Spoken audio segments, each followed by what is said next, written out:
कहानियों का अद्भुत संसार, किस्सा कहानी।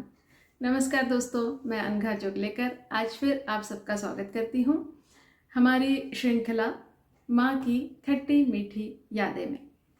तो आपको एक बार फिर याद दिला दूं कि यह जो श्रृंखला है यह पद्मा पिनिसेट्टी जी की अपनी माँ की यादों पर लिखे हुए किस्सों से बनी हुई है। और पद्मा पिनिसेट्टी जी पुणे में रहती हैं और उन्होंने अपनी माँ के गुजरने के बाद उनकी यादों को संजो कर रखा हुआ है, जिन्हें मैं आप तक पहुँचा रही हूँ। तो आज के एपिसोड में भी फिर कोई मज़ेदार सा किस्सा सुनने को मिल सकता है, तो चलिए सुनते हैं। अच्छा, पद्मा जी की एक खासियत है कि हर किस्से को लिखने से पहले वो एक 4 लाइन बड़ी सुंदर सी लिखती हैं, जिनमें जीवन का फलसफा होता है। तो वो मैं उन्हीं के शब्दों में पढ़ के दिखाना पसंद करती हूँ। तो आज फिर शुरू की 4 लाइनें मैं पढ़ के सुनाती हूँ। तो पद्मा जी लिखती हैं, जिंदगी वही लौटना चाहती है जहाँ दोबारा जाना मुमकिन ना हो। पुराना गांव, पुराना मोहल्ला, पुराने घर, पुराने दोस्त। जैसे जैसे हम उम्र के आखिरी पड़ाव पर बढ़ रहे हैं, हमें बीते हुए समय की अहमियत का पता चल रहा है। जीवन मिलना भाग्य की बात है, मृत्यु होना समय की बात है, पर मृत्यु के बाद भी लोगों के दिलों में रहना कर्मों की बात है। कितनी सही बात कही है पद्मा जी ने कि जीवन मरण दोनों भगवान के हाथ में है, लेकिन कर्म करना हमारे हाथ में है। हम जैसे कर्म करेंगे वैसे लोग हमें याद रखेंगे। तो पद्मा जी आगे लिखती हैं कि खट्टी मीठी यादों की श्रृंखला में मैं एक और याद आज आपके सामने लेकर आई हूँ और आशा है कि आपका ढेर सारा प्यार मिलेगा। तो इसके साथ ही मैं ये किस्सा बताना शुरू करती हूँ। तो पद्मा जी कहती हैं कि सगुणा नाम की एक एक और उनकी मेड थी जिसका नाम सगुणा था। और सगुणा की 2 बेटियां थी, एक उमा और एक रमा। तो दोनों की उम्र 14 और 12 वर्ष थी। और जिस दिन सगुणा की तबीयत ठीक नहीं होती थी तो वो अपनी दोनों बेटियों को काम पर भेज देती थी। तो आज भी कुछ ऐसा ही था कि सगुणा की तबीयत ठीक नहीं थी, इसलिए उसने अपनी दोनों बेटियों को काम पर भेजा हुआ था। और वो दोनों ही जल्दी जल्दी अपना काम निपटाने में लगी हुई थी, क्योंकि वो दोनों स्कूल भी जाती थी। और अम्मा को ये बात पता थी कि इन दोनों का स्कूल का समय हो रहा है। हालांकि अम्मा को अच्छा नहीं लगता था उन छोटी बेटियों से काम करवाना, लेकिन अम्मा की खुद की भी तबीयत ख़राब रहती थी, तो वो बिस्तर पे थी, मैंने आपको जैसे बताया। तो खैर उस समय तो ऐसा नहीं था, उस समय अम्मा बिस्तर पर नहीं थी, लेकिन फिर भी तबीयत ढीली रहने लगी थी। तो इस वजह से वो जैसे ही वो दोनों उमा और रमा काम निपटाने लगी जल्दी जल्दी, तो अम्मा ने कहा कि रमा, उमा, तुम दोनों के स्कूल का समय हो गया है, जाओ पहले स्कूल जाओ, बचा हुआ काम आके कर लेना। दोनों ने सुना, फटाफट भाग गई। अब जैसे ही उमा और रमा उधर गए स्कूल के लिए, और इधर दूध वाला आ गया। तो दूध वाले का महीने का हिसाब रहता था, उसका पैसे का टाइम हो गया था, पैसे लेने का महीने का। तो दूध वाले ने अम्मा से कहा कि अम्मा एक बार हिसाब किताब देख लो और मेरे महीने के पैसे दे दो। अम्मा ने कहा ठीक है। अम्मा ने अपनी नोटबुक निकाली, हिसाब किताब देखा और पैसे लेने के लिए अंदर चली गई। तो उन दिनों हमारे यहाँ एक ट्रंक हुआ करता था जिसके अंदर एक गोल डब्बे में पैसे रखे रहते थे। तो अम्मा गई, ट्रंक खोला और वो गोल डब्बा उनको पता था कहाँ है, तो वहीं पे उन्होंने हाथ डाला, डब्बा नदारद, डब्बा मिला ही नहीं। अब अम्मा को बड़ा आश्चर्य हुआ कि डब्बा गया कहाँ। अम्मा ने सब जगह ढूंढा, इधर हाथ डाला, उधर हाथ डाला, ट्रंक के अंदर, कहीं डब्बा नहीं मिला। कपड़े उठा उठा के मतलब निकाले डब्बा ढूंढने के लिए, लेकिन डब्बा कहीं भी नहीं मिला।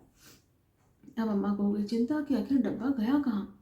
अच्छा, बाहर दूध वाला खड़ा है, वो इंतज़ार कर रहा था।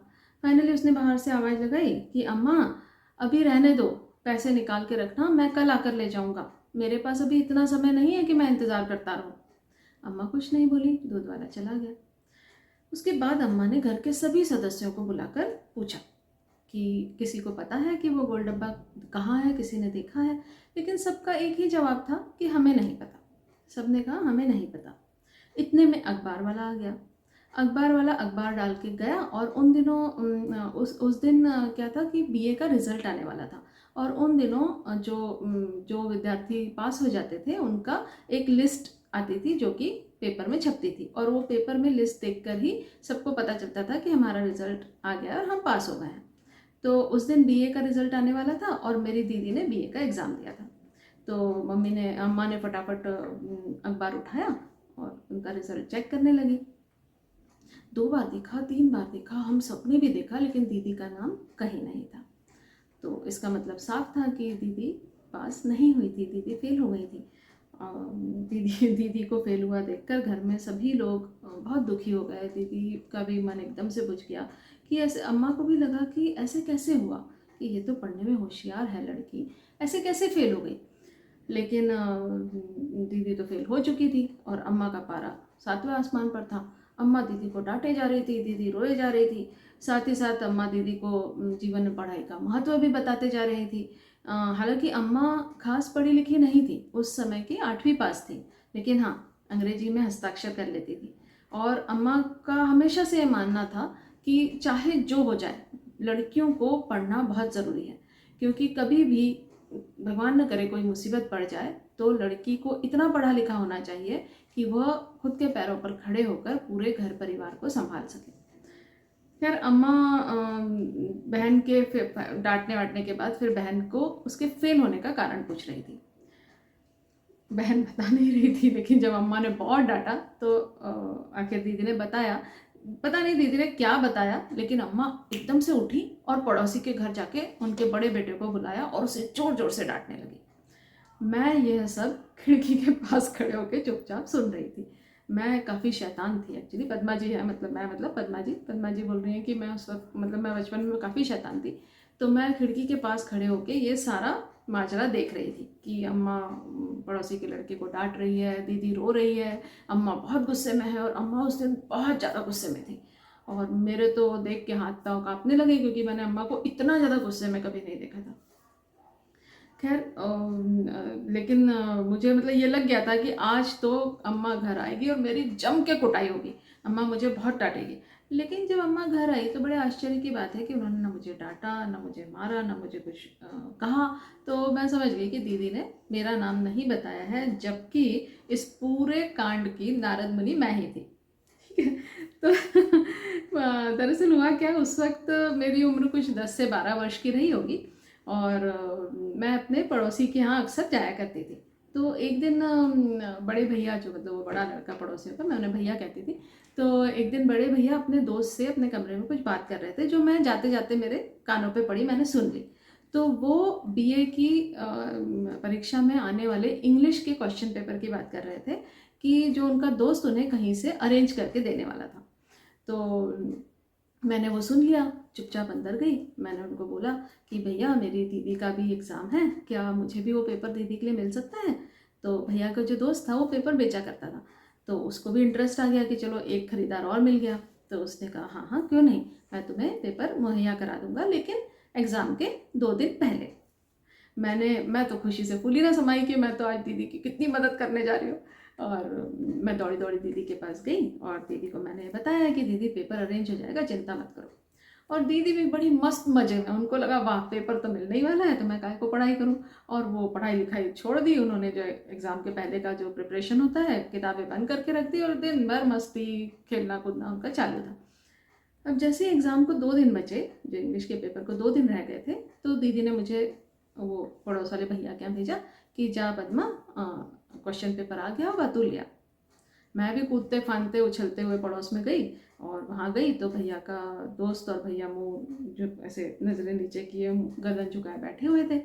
मैंने कहा कि भैया क्या हुआ पेपर, तो बोले कि सॉरी पद्मा, पेपर तो नहीं मिल पाया और अभी बहुत स्ट्रिक्ट हो गई है पुलिस और इस तरह से मतलब पेपर लीक नहीं हो पाया, तो इस वजह से मुझे पेपर नहीं मिला। अब मुझे तो काटो तो खून नहीं, क्योंकि मेरी वजह से दीदी ने पढ़ना भी बंद कर दिया था। और मैं गई, दीदी को बोला दीदी पेपर तो नहीं मिला। अब वो 2 दिन में पूरी साल भर की पढ़ाई करना तो दीदी के लिए संभव नहीं था, और यही कारण था कि दीदी फेल हो गई थी। और इनफैक्ट आजकल भी बहुत मतलब ये पेपर लीक के किस्से आते हैं, उस वक्त भी हुआ करते थे। तो इन सारे अनुभवों से एटलीस्ट हमने यह सीखा कि अपनी मेहनत के अलावा और किसी पर भी भरोसा नहीं करना चाहिए। तो खैर शाम होने को आई, अब दीदी की तो जो पूजा होनी थी सो हो गई, वो पड़ोस वाले भैया की भी पूजा होनी थी हो गई, मैं बच गई, मेरी नहीं हुई। शाम होने आई तो उमा और रमा जो स्कूल गई थी वो आई, काम के लिए दोबारा आई। तो अम्मा ने उनसे पूछा कि उमा, तेरी माँ की तबीयत ठीक हो गई बेटा? तो उमा बोली, हाँ अम्मा अब ठीक है, कल से जो है काम पर वहीं आएंगी। अम्मा ने कहा ठीक है, लेकिन एक काम कर, यदि अम्मा तेरी माँ की तबीयत ठीक हो गई है तो उसे अभी के अभी मेरे पास भेज। क्योंकि एक्चुअली अम्मा ने देखा कि वो उमा और रमा जब स्कूल से वापस आके दोबारा काम करने लगी तो दोनों बहनों के नए झुमके, नई चूड़ियाँ, नया हार, नए रिबन, सब नया नया लगा के बड़ी बन के आई थी।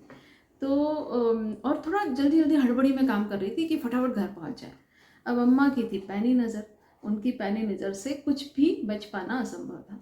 इसीलिए उन्होंने उमा और रमा से कहा था कि जब भी घर जाओ तुरंत अपनी माँ सगुणा को मेरे पास भेजो। अम्मा कुछ बोली नहीं, दोनों ने अपना काम, उन दोनों से कुछ नहीं बोली। अम्मा, दोनों बहनों ने अपना फटाफट काम ख़त्म किया और घर जाके उन्होंने अपनी माँ को बताया होगा कि सगुणा, आपको अम्मा ने बुलाया है। तो सगुणा एक्चुअली हमारे घर के पास ही रहती थी और उसकी तबीयत ठीक हो गई थी, तो वो तुरंत अम्मा से मिलने आ गई। अम्मा ने उसे बैठाया, पानी पिलाया, चाय पिलाई, उसकी तबीयत पूछी। उसके बाद अम्मा ने कहा कि सगुणा, आज हमारे घर का पैसों वाला गोल डब्बा गायब है। यह सुनते ही सगुणा ने अपना सर पकड़ लिया। अम्मा बोली कि देख सगुणा, बात अभी घर की बात घर के ही अंदर है।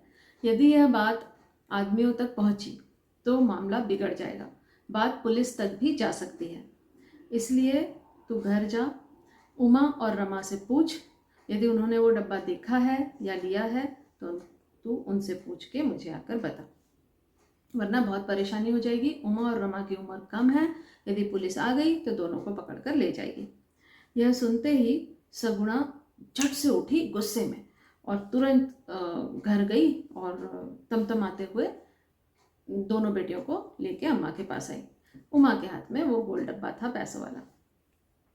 दोनों दोनों उमा और रमा रोई जा रही। सगुणा की आंखों में भी आंसू आ गए, क्योंकि वो बहुत ईमानदार थी, 10 साल से हमारे यहाँ काम कर रही थी और उसके रहते आज तक एक इतना सा टुकड़ा भी इधर से उधर नहीं हुआ था, ना कुछ चोरी हुई थी। और आज पहली बार उसकी बेटियों ने इस तरह का काम कर दिया था।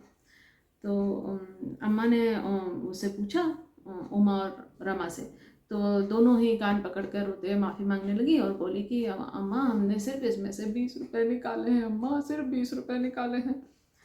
अम्मा ने उन्हें समझाते हुए कहा कि बेटा, 20 रुपये मायने नहीं रखते, चोरी मायने रखती है। तुमने एक भी रुपया निकाला होता वह भी चोरी होती, यदि बिना पूछे निकाला है तो वह चोरी होती है और चोरी करना बुरी बात है। यदि तुम दोनों को पुलिस पकड़ कर ले जाती तो तुम्हारी, तुम्हारे माँ बाप की, तुम्हारे पूरे गांव में बदनामी हो जाती। पूरा गांव तुम लोगों को आगे चोर चोर कहता। अम्मा समझा रही थी, उतने में सगुणा ने जोर से 2 चाटे उमा और रमा को रसीद कर दिया और दोनों अम्मा के पैरों में गिरकर माफ़ी मांगने लगी। अम्मा ने पहले सगुणा को शांत किया, उससे बोला तू शांत रह, मैं बात कर रही हूँ बच्चियों से, सगुणा तू शांत रह।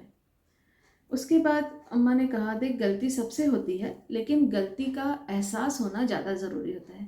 तेरी बेटियों को गलती का एहसास हो गया है, लेकिन उमा और रमा, आज तुम दोनों मुझसे वादा करो कि आज के बाद तुम लोग चोरी कभी नहीं करोगे। उसके बाद अम्मा ने वो गोल डब्बा खोला, उसमें से 10-10 रुपए के नोट निकाल कर उमा और रमा के हाथ में रखे। उन्हें बोला, जाओ, इससे तुम्हें जो खरीदना है वो खरीदो, लेकिन दोबारा चोरी नहीं करना। दोनों ही सगुणा अपनी दोनों बेटियों को लेके घर चली गई और अम्मा इस किस्से को लेकर दुखी थी, क्योंकि उनके घर में ऐसा कभी हुआ नहीं था। लेकिन एक बात ज़रूर थी कि अम्मा चाहती तो इस बात को बहुत बढ़ा सकती थी, पुलिस बुला सकती थी, पूरे गांव में उनकी बदनामी हो सकती थी, सगुणा को कहीं काम नहीं मिलता, उमा रमा को स्कूल से निकाल दिया जाता। लेकिन अम्मा ने ऐसा कुछ नहीं किया। अम्मा ने अपनी दूरदृष्टि से इस बात को बढ़ाए बिना उसका हल निकाल लिया। तो ऐसी थी हमारी अम्मा। धन्यवाद दोस्तों, नमस्कार।